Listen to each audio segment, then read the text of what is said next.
सरस्वती मैया की। Presented by BRK Music। बिना के तार पर नारद के देखू गजबे सूरत छै यो बिना के तार पर नारद के देखू गजबे सूरत छै हमसे सवारी पमैया के देखू गजबे मुस्कान छै।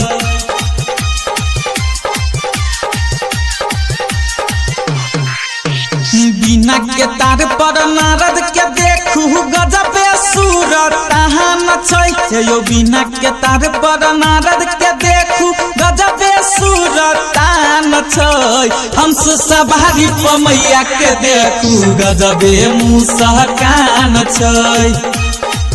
डीजे देवेंद्र शर्मा करहारा पछियारी टोल। डीजे देवेंद्र शर्मा करहारा पछियारी टोल। प्रेम से बोलिए सरस्वती मैया की।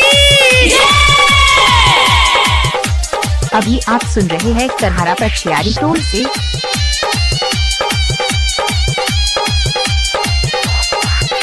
वीरेंद्र दीवाना करहारा पछियारी टोल।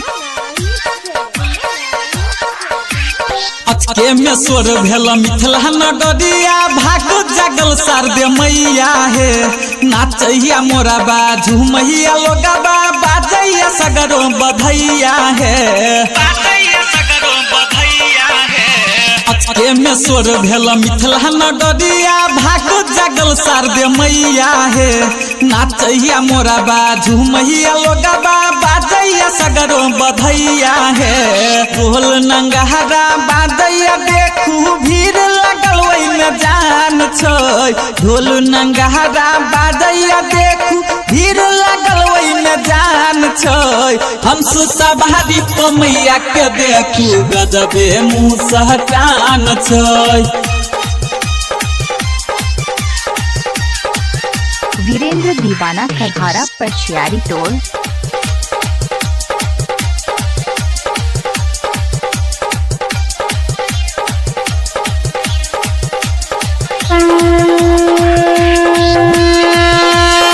प्रेम से बोलिए सरस्वती मैया की।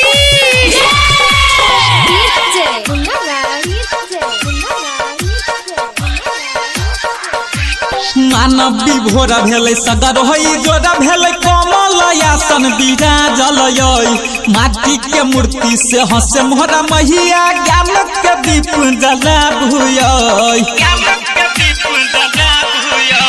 मानव विभोर भेलै सगर होई जोरा भेलै कमल आसन विराजल माटी के मूर्ति से हंसे मोहरा मैया ज्ञान के दीप जलाबुय।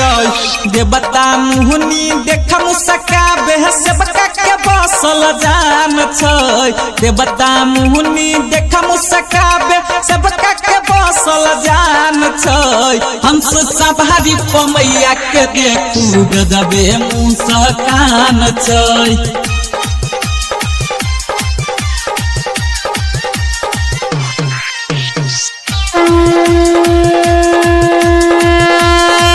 प्रेम से बोलिए सरस्वती मैया की। अभी आप सुन रहे हैं करहारा पछियारी टोल से। Presented by Virat Music।